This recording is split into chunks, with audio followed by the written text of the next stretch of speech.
Hello नमस्कार सभी को। बिहार एसआई की वैकेंसी का नोटिफिकेशन जो है आप सभी के समक्ष आ चुका है।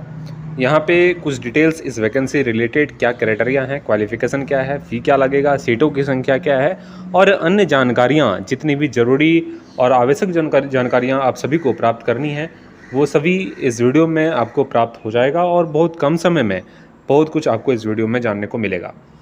बिहार पुलिस अवर सेवा आयोग और वेबसाइट यहाँ पे आप देखेंगे, ऑफिशियल वेबसाइट बिहार का है, बिहार एसएससी और बीपीएसएससी के माध्यम से इसकी नोटिफिकेशन जो है वो निकाली गई हैं।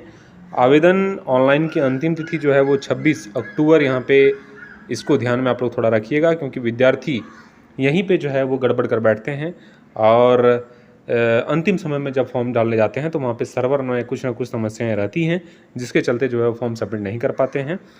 विज्ञापन संख्या 5/2025 के नाम से जो है वैकेंसियाँ निकली हैं। बिहार सरकार गृह विभाग आरक्षी शाखा में पुलिस अवर निरीक्षक के पद पर अधिसूचित रिक्तियों की संख्या निम्न प्रकार है। पुलिस अवर निरीक्षक की संख्या आप देखेंगे, लेवल 6 की बहालियाँ ये होती हैं और लेवल 6 में पदों की संख्या कितना है, 1799 पदों पर जो है वैकेंसी निकली है। इन पदों पर नियुक्ति हेतु प्रतियोगिता परीक्षा आयोजित की जाएगी। इसके लिए विज्ञापन संख्या 5/2025 यहाँ जारी किया जा रहा है। ऑनलाइन आवेदन पत्र जारी कर प्रारंभ की तिथि 26/9 है। 26/9 से आप जो है फॉर्म को सबमिट कर पाएंगे और अंतिम तिथि 26/10 जो है वो अंतिम तिथि आपका है, जिस तरह से मैंने आपको पहले इन्फॉर्मेशन दिया। ठीक है, यहाँ पे और भी आवश्यक चीज़ें जो हैं जो जाननी चाहिए उसको मैं यहाँ पे थोड़ा बताने का प्रयास करूँगा। आवेदन के लिए पात्रता क्या है इसको थोड़ा देखिएगा। भारतीय नागरिक होना अनिवार्य है। पुरुष, महिला एवं थर्ड जेंडर आवेदन कर सकते हैं। अभ्यर्थियों की शैक्षणिक योग्यता दिनांक 1/8/2025 तक किसी भी मान्यता प्राप्त विश्वविद्यालय से स्नातक परीक्षा या राज्य सरकार द्वारा मान्यता प्राप्त उसके समकक्ष परीक्षा उत्तीर्ण होना, मतलब ग्रेजुएट होना आपको आवश्यक है। और किस डेट तक, इस डेट तक ये चीज़ें यहाँ पे क्लियर कर दी गई हैं। उम्र सीमा की गणना जो है दिनांक 1/8/2025 से आपका एज काउंट किया जाएगा, परंतु वैसे अभ्यर्थी जो 1/8/2025 को सरकार द्वारा निर्धारित अधिकतम सीमा धारित करते हों, वे भी उम्र सीमा के आधार पर आवेदन कर सकते हैं। अभ्यर्थियों की उम्र सीमा दिनांक 1/8/2025 को मैट्रिक या समकक्ष प्रमाण पत्र के अनुसार निम्नवत होगी। आरक्षित कोटि के पुरुषों के लिए न्यूनतम उम्र जो है 20 वर्ष और अधिकतम उम्र जो है वो 37 वर्ष होगा। महिलाओं के लिए न्यूनतम 20 साल और अधिकतम 40 साल होगा। पिछड़ा वर्ग एवं अत्यंत पिछड़ा वर्ग के पुरुषों एवं महिलाओं के लिए न्यूनतम उम्र 20 साल और अधिकतम उम्र जो है वो 40 साल। अनुसूचित जाति, अनुसूचित जनजाति के पुरुषों एवं महिलाओं तथा थर्ड जेंडर अभ्यर्थियों के लिए न्यूनतम उम्र 20 और अधिकतम उम्र जो है वो 42 यहाँ पे मिला जुला के 20 से 42 साल तक के विद्यार्थी यहाँ पे कैटेगरी वाइज जो है आप लोग देख लीजिएगा। बाकी इतना जो है मोटा मोटी समझने का आप लोग प्रयास करिए और इस डेट से जो है वो फॉर्म सबमिट कर पाएंगे। ठीक है, उसके बाद और भी जानने की चीज़ें हैं। अभ्यर्थियों का शारीरिक मापदंड क्या होना चाहिए। ऊंचाई, सीना और वजन के लिए कोई अंक देय नहीं होगा, परंतु विहित अर्हताएं पूरी नहीं होने वाले अभ्यर्थी असफल घोषित कर दिए जाएंगे। ऊंचाई अनारक्षित सामान्य वर्ग एवं पिछड़ा वर्ग के पुरुषों के लिए 165 सेंटीमीटर होनी चाहिए। इतना अगर नहीं होता है तो आप डिस्क्वालीफाई कर दिए जाएंगे। अत्यंत पिछड़ा वर्ग, अनुसूचित जाति, अनुसूचित जनजाति के पुरुषों के लिए 160 सेंटीमीटर होनी चाहिए। सभी वर्गों की महिलाओं के लिए 155 सेंटीमीटर हाइट होनी चाहिए। सीना पुरुषों के लिए अनारक्षित के लिए बिना फुलाए 81 सेंटीमीटर और फुलाकर 86 सेंटीमीटर होनी चाहिए। अनुसूचित जाति एवं जनजाति के लिए जो है बिना फुलाए 79 और फुलाकर 84 सीना चेस्ट होना चाहिए। महिलाओं के लिए सीने की माप नहीं की जाएगी। वजन, सभी वर्गों की महिला उम्मीदवारों के लिए न्यूनतम वजन जो है 48 किलोग्राम होना चाहिए। ठीक है, फीमेल के लिए ये चीज़ें लिखी गई हैं। 48 केजी से कम अगर आप हैं तो वहाँ पे आपको बाहर कर दिया जाएगा। नियुक्ति की प्रक्रिया सबसे इम्पॉर्टेंट है और ये है लिखित प्रतियोगिता परीक्षा। आवेदन पत्रों के संग्रहण के उपरांत आवेदन पत्रों की समीक्षा की जाएगी एवं जिन अभ्यर्थियों के आवेदन पत्र सही पाए जाएंगे उनके लिए लिखित परीक्षा का आयोजन किया जाएगा। लिखित परीक्षा 2 चरणों में होगी तथा प्रारंभिक एवं मुख्य परीक्षा। लिखित परीक्षा के सभी प्रश्न पत्र बहुविकल्पीय प्रश्नों पर आधारित होंगे।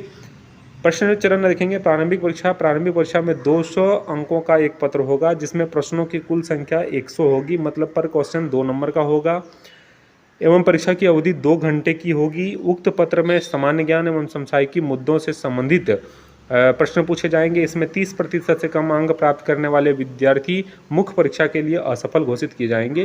प्रारंभिक परीक्षा में प्राप्त अंकों के आधार पर रिक्तियों के 20 गुना मतलब 20 टाइम जो है वो पीटी में पास किया जाएगा। जितना रिक्ति है उससे 20 गुना, ठीक है। इसके बाद आप देखेंगे यहाँ पे द्वितीय चरण में जो है आपकी मुख्य परीक्षा ली जाएगी। प्रारंभिक परीक्षा में सफल अभ्यर्थियों को मुख्य परीक्षा में सम्मिलित होने का जो है अवसर प्रदान किया जाएगा। मुख्य परीक्षा में 2 पत्र होंगे। प्रथम पत्र में 200 अंकों का सामान्य हिंदी का 2 घंटे का होगा, जिसमें 100 प्रश्न होंगे एवं न्यूनतम अर्हता 30% अंक प्राप्त करना अनिवार्य होगा, अन्यथा उसे अयोग्य घोषित कर दिया जाएगा। सामान्य हिंदी पत्र का प्राप्तांक मेधा निर्धारण में नहीं जोड़ा जाएगा, मतलब ये सिर्फ क्वालिफाइंग होगा। ये जो फर्स्ट पेपर है इसमें 200 अंकों का सामान्य हिंदी का जो है वो पेपर सिर्फ रहेगा। द्वितीय पत्र जो है वो समान अध्ययन, समान विज्ञान, नागरिक शास्त्र, भारतीय इतिहास, भारतीय भूगोल, गणित एवं मानसिक योग्यता जांच से संबंधित होगा। द्वितीय पत्र का पूर्णांक 200 होगा, जिसमें प्रश्नों की संख्या 100 होंगी एवं परीक्षा की अवधि 2 घंटे की होगी। दोनों चरणों की परीक्षा में प्रत्येक गलत उत्तर के लिए 0.2 अंक काटा जाएगा। उत्तर पुस्तिका 2 प्रतियों में होगी, जिसकी एक प्रति आयोग के पास सुरक्षित होगा, ठीक है। मुख्य लिखित परीक्षा के आधार पर रिक्तियों के 6 गुना अभ्यर्थियों का चयन कोटिवार मेधानुसार शारीरिक दक्षता परीक्षा के लिए किया जाएगा। अभ्यर्थियों को शारीरिक दक्षता परीक्षा में मात्र उत्तीर्ण होना आवश्यक होगा। शारीरिक दक्षता परीक्षा हेतु अर्हता प्राप्त अभ्यर्थियों की पर्याप्त संख्या में अनुपलब्धता की दशा में उक्त अनुपात उपयुक्त रूप से कम किया जाएगा। मतलब ये है कि पहले पीटी दीजिए, फिर मेंस दीजिए और उसके बाद जो है आपका फिजिकल वो सिर्फ क्वालिफाइंग होगा। तृतीय चरण शारीरिक योग्यता दक्षता परीक्षा। निम्नांकित शारीरिक दक्षता योग्यता परीक्षा में अभ्यर्थियों को सफल होना अनिवार्य होगा।